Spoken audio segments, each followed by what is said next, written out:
और सब ऐसे आते थे, ग्रीन कलर की उनके पास सीआरबी गाड़ी, और लाइट की चिंता हमेशा मामला दे। ये सब स्टेशन के लिए बहुत लड़ाई, और बहुत लोग बोलते थे नहीं ये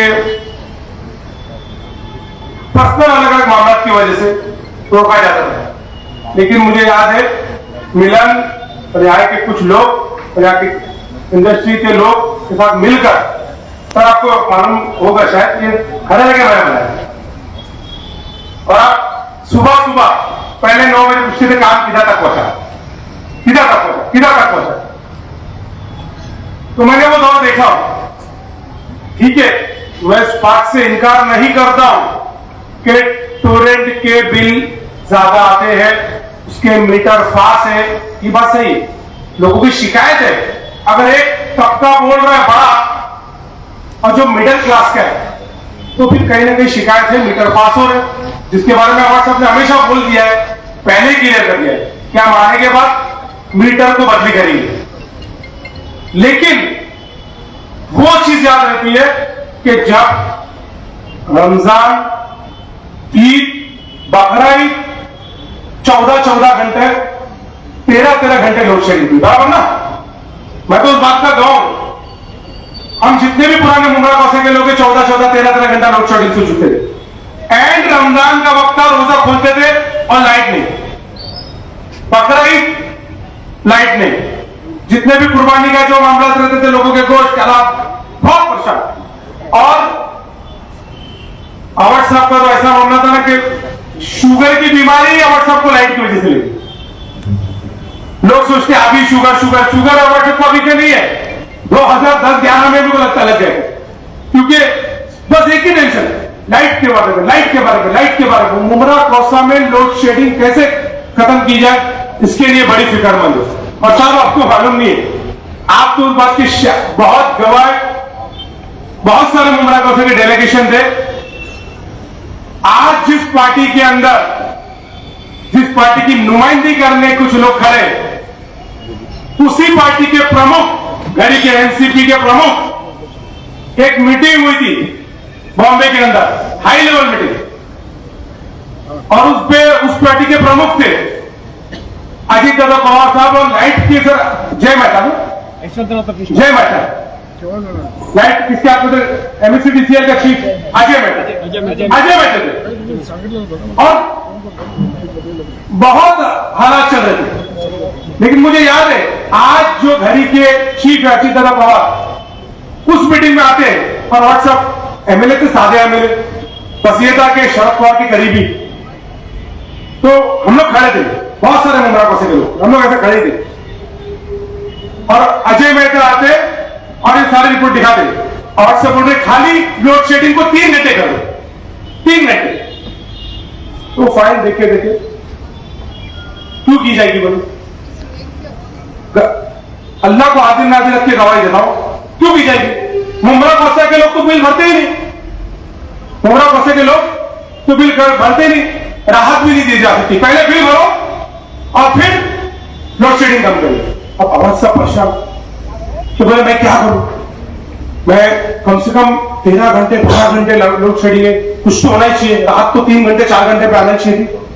इतने में पवार साहब और आरएन पाटिल साहब उनके साथ आ गए, तो साहब ने शायद आरएन पाटिल, वो टाइम की बात है, उस टाइम पे 2010 या 11 की बात है, उस टाइम पे भी शरद पवार सबसे उतना ही डरते थे जितना आज मैंने डरते हुए देखो।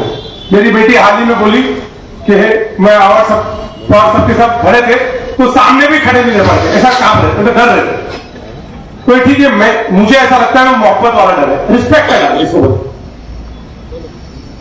उस वक्त साहब ने कुछ अब आपको आनंद पटेल जी को बोला और फिर वो सारी चीज दिखाए, तो वाहिद दूरअंदेशा को राष्ट्रीय नेता किसको बोलते, इसीलिए तो कहते हैं जिसकी जितनी काबिलियत अल्लाह ने उसको उतना उरूज दिया, फिर उसको धर्म से मापा नहीं जाएगा कि वो ईमान वाला कि गैर ईमान वाला, उसका पैमाना धर्म से नहीं किया जा सकता।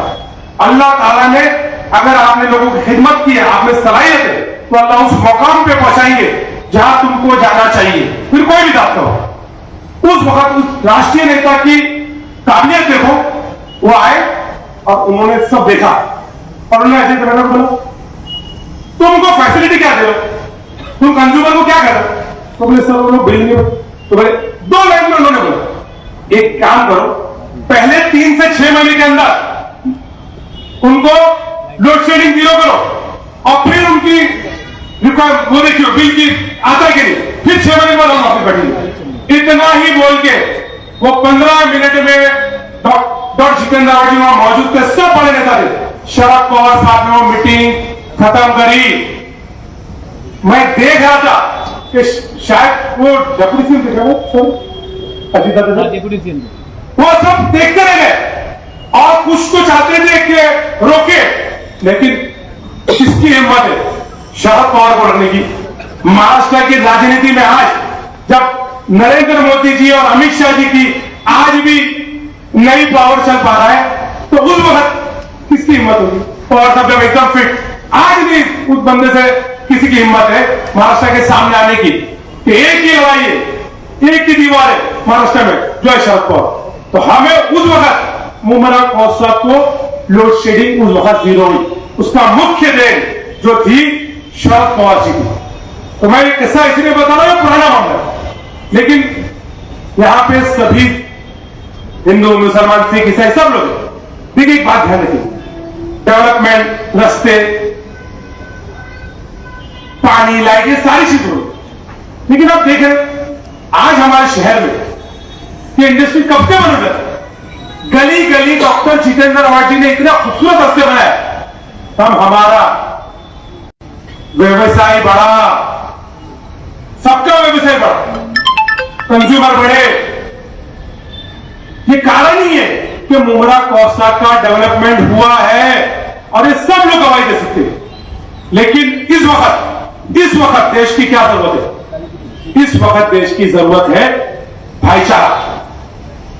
भाईचारा की जरूरत इसलिए है क्योंकि देश एक टूटने की राह पे लोग लेके जा रहे हैं, जात के नाम पे लड़ा रहे, धर्म के नाम पे लड़ा रहे, और हिंदुस्तान में चंद लीडर है जो देश की एकता और विचारधारा को पकड़ के रखे।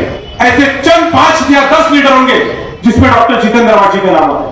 इसलिए मैं बोलता हूं अपने भाषण में कि डॉक्टर जितेंद्र रावत जी वो लीडर है जो दिल्ली के भी नेता है और दिल्ली के इंडिया अलायंस के भी नेता है। तो आज हमें फख्र है कि हमारे पास वो एमएलए है, वो लीडर है जो महाराष्ट्र के अंदर, देश के अंदर मुमरा की आवाज बोल सकते हैं, है कि नहीं? तो मैं ज्यादा नहीं कहूंगा, मैं मंच पे मैं अपने अध्यक्ष हमारे अध्यक्ष शमीम खान जी को आने के लिए बोलूंगा, फिर रावत साहब अपने ख्याल कर देंगे।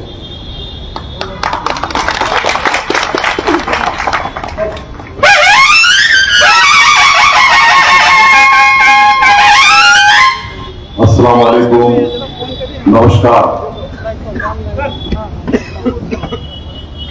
तमाम भाइयों को जिन्होंने इस प्रोग्राम को ऑर्गेनाइज किया, खास करके हमारे दोस्त यूसुफ भाई, शेख साहब, अशफाक भाई और उनके साथ में उनकी पूरी टीम, मंच पर उपस्थित हमारे हरदिल अजीज लीडर डॉक्टर जितेंद्र रावत साहब और मेरे सामने बैठे हुए मेरे तमाम नौजवान साथियों और बुजुर्गों, हम सब इस बात को जानते हैं कि 2024 का विधानसभा का इलेक्शन मुंबई और महाराष्ट्र में चल रहा है।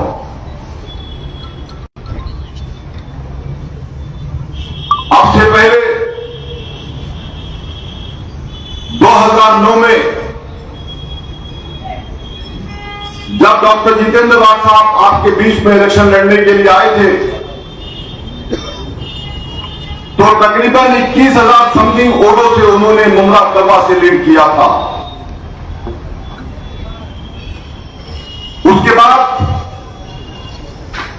2014 में समथिंग 47,000 कुछ वोटों से लीड किया था। 2019 में शेख साहब समथिंग 78,000 525 वोटों से उन्होंने कामयाबी हासिल की थी।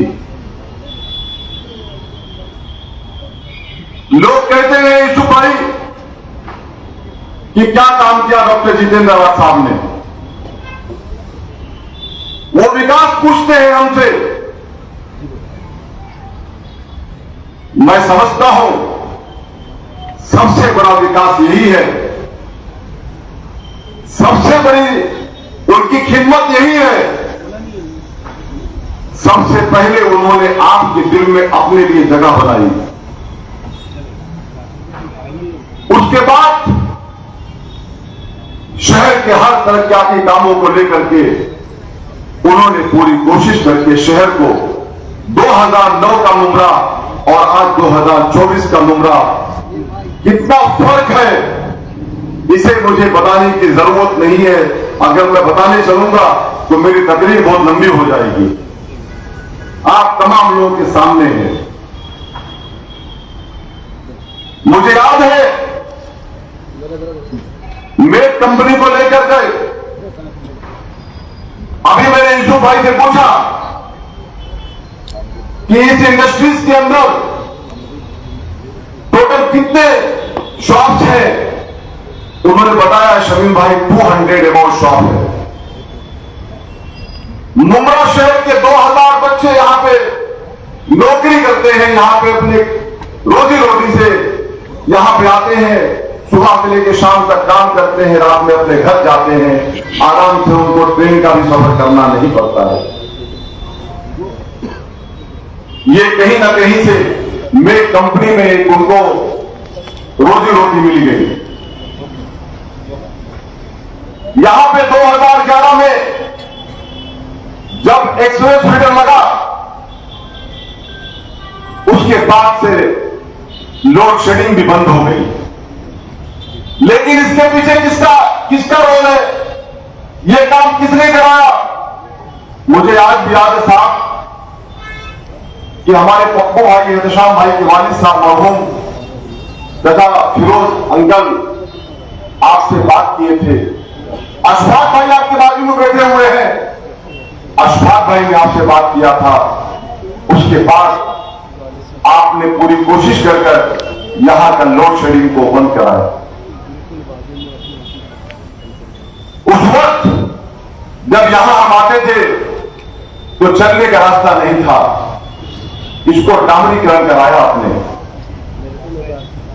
जितना हो सका उतना आपने काम करने की पूरी कोशिश किया, लेकिन लोग आकर के सवाल करते हैं और कहते हैं कि डॉक्टर जितेंद्र अवाड को कलवा मुमरा से निकाल देंगे। मुझे अफसोस होता है इस बात पे शेख साहब कि वो कलवा मुमरा से उनको निकालने की बात करते हैं। कैसे आपके दिलों से निकालेंगे उनको? अगर आपके दिल से उनको नहीं निकाल सकते हैं तो कलवा मुमरा से कैसे निकालेंगे उनको?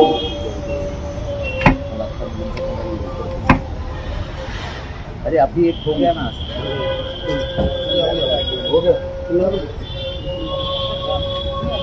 डॉक्टर जितेंद्र अवाड साहब ने अपनी पूरी कोशिश करके खिदमत करने का पूरा काम किया। हिंदू मुस्लिम सिख ईसाई आपस में है भाई भाई, ये विचारधारा के साथ उन्होंने हमेशा आगे बढ़ कर हमारे कौम और मिल्लत की रहनुमाई की।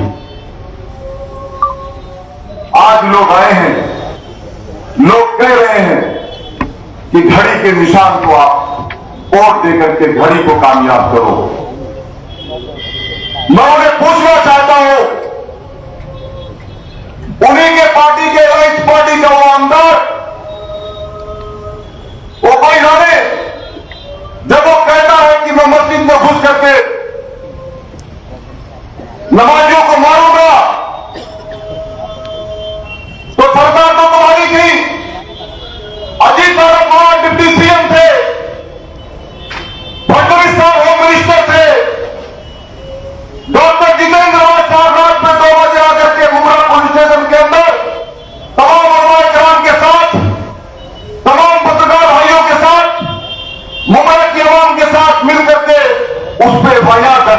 हैं।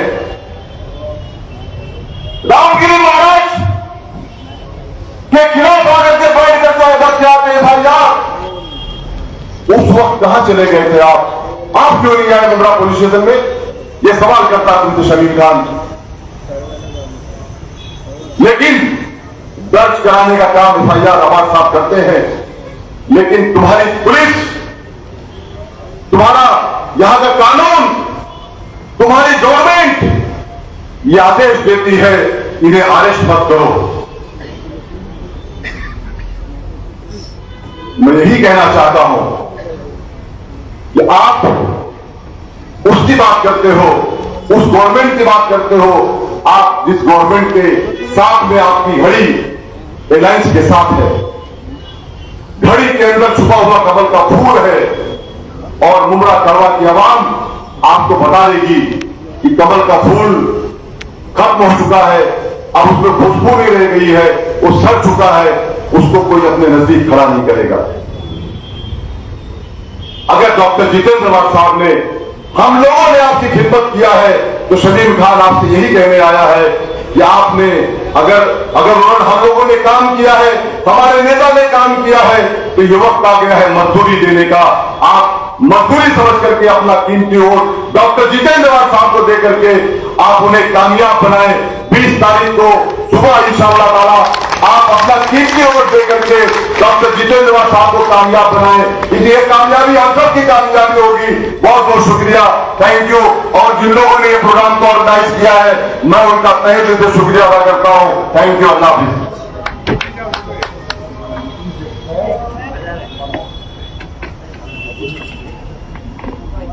मजीद भाई सबका वेलकम करते हुए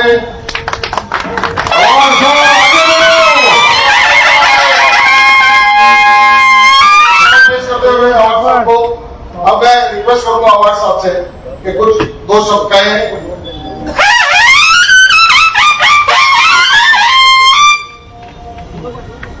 अवार्ड साहब ने आप बहुत कुछ तरह के काम किए, खास करके मैं बैंक में जो लाइट ले गए उसका गवाह मैं हूँ।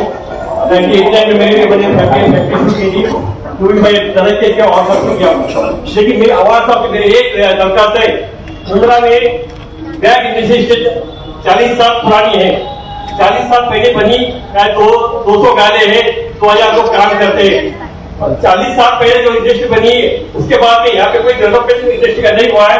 अब मुंद्रा की आबादी आज 50% बढ़ गई है, जो बढ़ने बाद में मुंद्रा में कोई इंडस्ट्री जोन नहीं है, इंडस्ट्री स्टेट नहीं, इंडस्ट्री कोई और कोई तरीका नहीं है। यहाँ पे 250 स्टूडेंट के गाले हैं, यहाँ पे हम बिजनेस जो कर रहे हैं, यहाँ पे हमारे बिजनेस हम एक्सपांड नहीं कर सकते, इसलिए हम बाहर जा रहे हैं, उसे जा रहे, ढूंढने जा रहे, अहमदाबाद जा रहे हैं। इसका रीजन है कि हम यहाँ पे हम जो गाले हैं बहुत नैरो है। इससे हमारा एक रिक्वेस्ट है कि हम मुंद्रा में 20-25 एकड़ का एक इंडस्ट्री जोन बनाया जाए और उसको डेवलप किया जाए कि लोगों की तरक्की के लिए, लोगों के बच्चों के एम्प्लॉयमेंट के लिए। Thank you.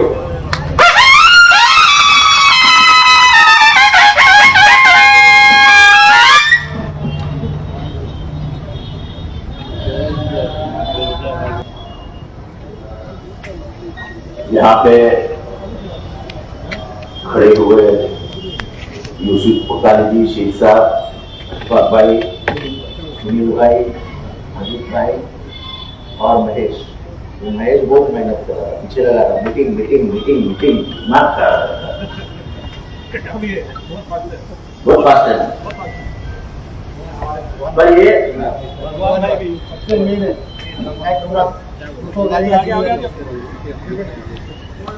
जब पहले 2009 में छूट के आया, मैं पॉलिटिकल भाषण नहीं करूंगा। एम्प्लॉयमेंट जनरेशन कैसा होता है इसका बेस्ट एग्जांपल मैं हूं। ये पत्रकारों ने भी कभी ध्यान नहीं दिया हो। तो पहले जब ये यहां आया तो मैक को देख के फिर हमारी एक मीटिंग, मैंने सब लोगों को बुलाया कि क्या करना चाहिए। तो उन्होंने बोला कि एक तो मुंद्रा से लाइट आती है, मुंद्रा की कॉमन लाइन से लाइट आती है, तो लोड शेडिंग की वजह से गाड़ी चलती ही कुछ काम ही नहीं होता। बोले क्या करना चाहिए? तो बोले अपने को एक्सप्रेस फीडर मिलना चाहिए। क्या होता है जब रजिस्टर्ड इंडस्ट्रियल एस्टेट होती है तो उसके लिए 24 आवर्स की लाइट देना ये सरकार की जिम्मेदारी होती है। और ये आउट ऑफ जोन था, इधर से नजदीक कोई MIDC नहीं थी। फिर बहुत कोशिश करने के बाद हमको एक एक्सप्रेस फीडर मिला। एक्सप्रेस फीडर का मतलब जहां लाइट आती है वहीं से डायरेक्ट लाइन निकल रही है, बराबर? करेक्ट। ये लाइट लोड शेडिंग के बिना थी और 24 घंटा लाइट मेक को मिल गई, बराबर है? तब यहां 400-500 लोग काम करते हैं क्योंकि इंडस्ट्री चलती नहीं थी। ज्यादा रोजगार कैसे कौन देगा? मालिक कैसे पैसे देगा? एक्सप्रेस लाइट आ गई।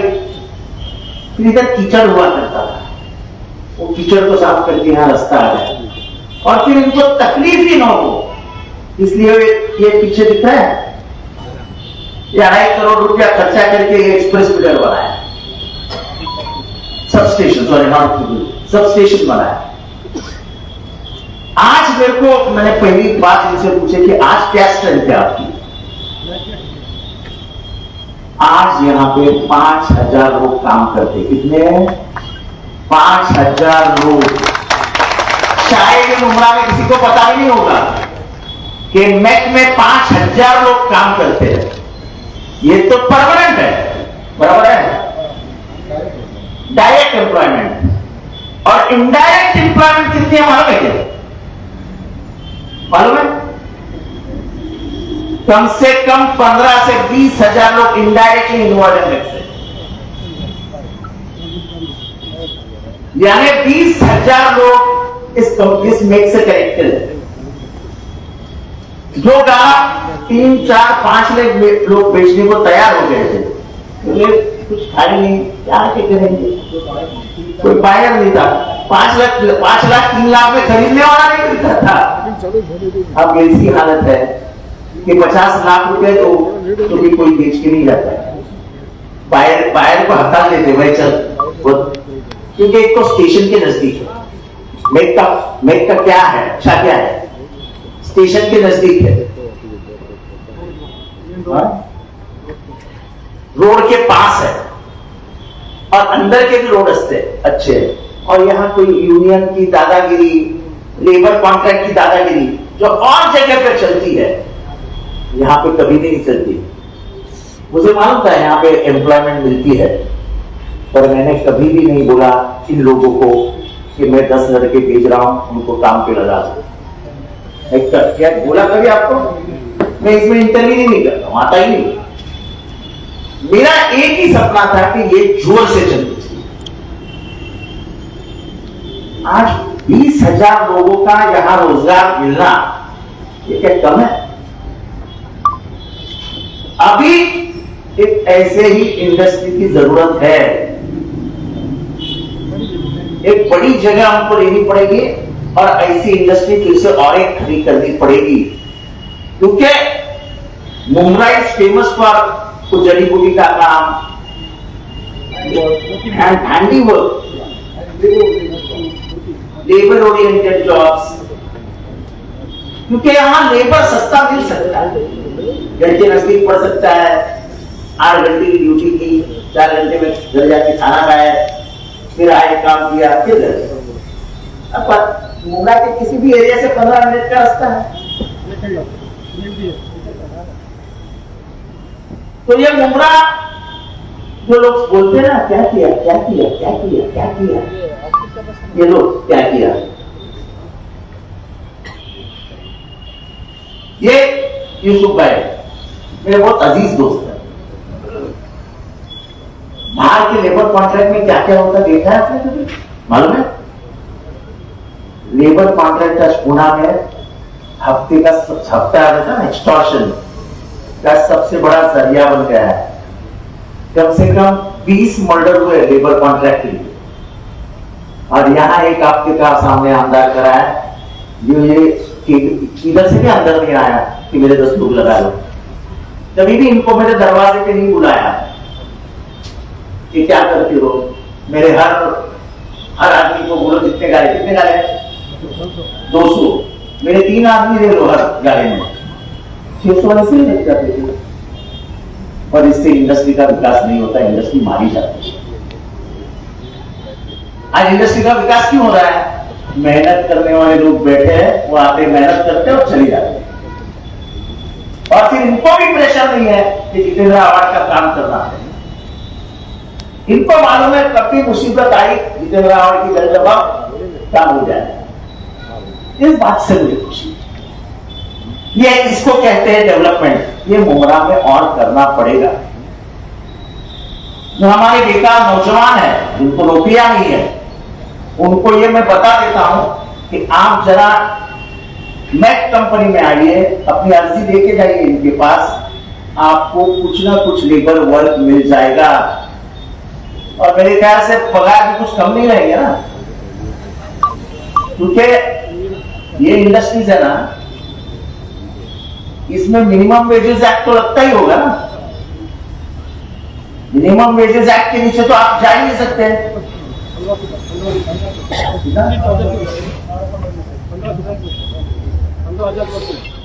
हर पगार 15,000 के ऊपर है। पर हमारे बच्चों को ये मालूम ही नहीं कि अपन इस रस्ते से लेफ्ट मारेंगे तो मैक है और मैक में नौकरियां मिलती है।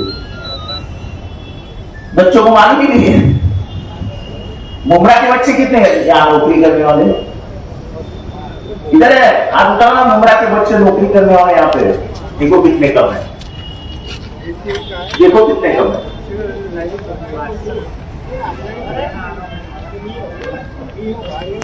हमारे हाथ में नौकरियां हैं, लेकिन यहां पसीना बहाना पड़ता है। ये बात समझो, यहां पसीना बहाना पड़ता है। ओनर साथ में काम करता है, यहाँ पे डाय बनती होगी, यहाँ पे सब मशीन होगी जिसकी हीट होती है, फार्मास्यूटिकल का काम होता है। मुझे ख्याल में मेरे अंदाज से वो ये भी बनता है ना आपके प्लास्टिक गारमेंट्स, प्लास्टिक में तो बहुत गर्मी होती है। फिर आयरन रिलेटेड टाइल्स, क्या है वो छोड़ दो, कॉल सेंटर भी है। तो ये होता है डेवलपमेंट। आप लोगों ने ध्यान नहीं दिया कि मेरी गलती नहीं है। पर इसके बाद मैं मुमरा वालों से कह रहा हूं कि यहाँ एक अपन सब मालिक लोगों की एसोसिएशन बनाएंगे और उसको मुमरा वाले से कनेक्ट कर देंगे, तो पहली नौकरी मुमरा वालों को मिलेगी। स्थानिकाना नौकरी दिया, ये महाराष्ट्र का जो स्लोगन है वो हम पूरा करें। और मेरिट है, जिसका मेरिट है उसको पहली नौकरी दो। मैं ये नहीं कहूंगा कि वशीले के चक्कू ले लो, कुछ फायदा नहीं होता है। मेरिट है ले लो, पर मुमरा के बच्चों लोगों को पहली नौकरी, जो हो गया चलो। इसलिए मुझे बहुत फख्र है कि एक ऐसी इंडस्ट्री मैंने बचाई, उसको पाला, और आज वो बड़े अच्छे घरों को अब ये इंडस्ट्री बढ़ानी पड़ेगी। कि अभी जो 4,000 लोग काम करते, 5,000, हमको कोशिश ये करनी है कि एक इंडस्ट्री बना के 20,000 लोग काम करें। और 20,000 के ऊपर हमेशा इधर 5,000 अगर लोग काम करते डायरेक्ट, तो इनडायरेक्ट 15 से 20,000 है। अगर हम 500 करेंगे तो इनडायरेक्ट 15,000 करेंगे डायरेक्ट, तो इनडायरेक्ट 60,000 हो जाएंगे। क्या फिर कमी है? ये सोच चाहिए। ये सुखमोल मेरे को अभी क्या बोला, ये और इंडस्ट्रीज हमको यहाँ पे खड़ी करनी है आपको। और जो माणा है, जो घर बनाता है, जो माणा is famous for housing development. तो आवाज आपको मैं बोला कि सर आप मिनिस्टर बनने वाले हैं और आपको ये माणा इंडस्ट्री का खड़ा करना है और इंडस्ट्री खड़ी करनी है। यानी माणा में जो तुमने अच्छा काम किया है वैसा अच्छा काम इधर करो तो ये बढ़ जाएगी। ये यूसुफ भाई का कहना है। यूसुफ भाई, मिनिस्ट्री तो हमारी गवर्नमेंट तो बनी रही है, और मुझे इतना मालूम है कि शरद पवार जी पहले 5 में मुझे लेके आए। कोई चिंता मत करो, जो मेरे हाथ में है फेंक दूंगा, बांट दूंगा सबको। मुझे खुद के लिए कुछ नहीं चाहिए, बहुत मिला। किसी को भी नौकरी देना, इससे बड़ी अच्छी बात कोई नहीं हो सकती, क्योंकि वो तनख्वाह जब घर के लेके जाता है तो सबसे खुशी ज्यादा किसको होती है? माँ को, कि घर चलाने का कुछ जरिया मिल गया। और माँ की खुशी और उसकी खुशी एक बराबर है। तो हर घर में अगर खुशी जाती है तो मैं भी खुश।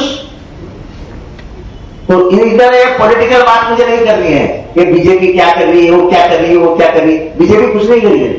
आज जीडीपी है ना, आपको समझता है जीडीपी, जीडीपी कितना गिरा? जीडीपी पहली बार 13 के नीचे आ गया, 2.5 से गिर गया। अभी ये सब बातें या कहां समझाऊं? 2.5 से गिरना बोले तो कई अब्जों का नुकसान हुआ, कई अब्जों का। हमारा ध्यान किधर है? हम तो धर्म जात की राजनीति में उलझे हुए हैं। इस देश का पैसा कहां गया हमको मालूम ही नहीं। लेकिन इस देश के जो हालात है, महाराष्ट्र के जो हालात है, वो आप नहीं जानते हो। पुलिस को पगार नहीं मिला है। यही हालात रहे तो अगले महीने में सरकारी कर्मचारियों को पगार नहीं मिलेगा। यह हालात महाराष्ट्र के। तो मैं और कुछ नहीं बोलना चाहता हूं, मुझे बहुत खुशी है। वो अभी इसके बाद, अभी ये सब बोलने का नहीं है। 56 कंपनीज वो गुजरात लेके गए, और अच्छे अच्छे बड़ी कंपनी। क्योंकि अब दिल्ली से हम घबराते थे।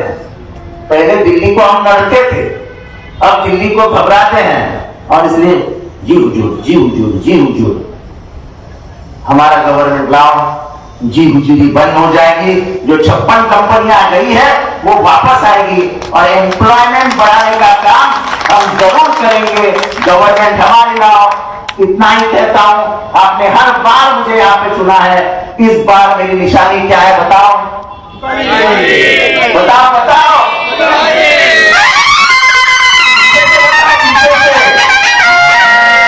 मेरी निशानी है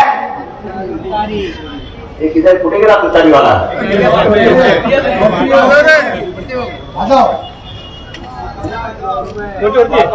जोड़ में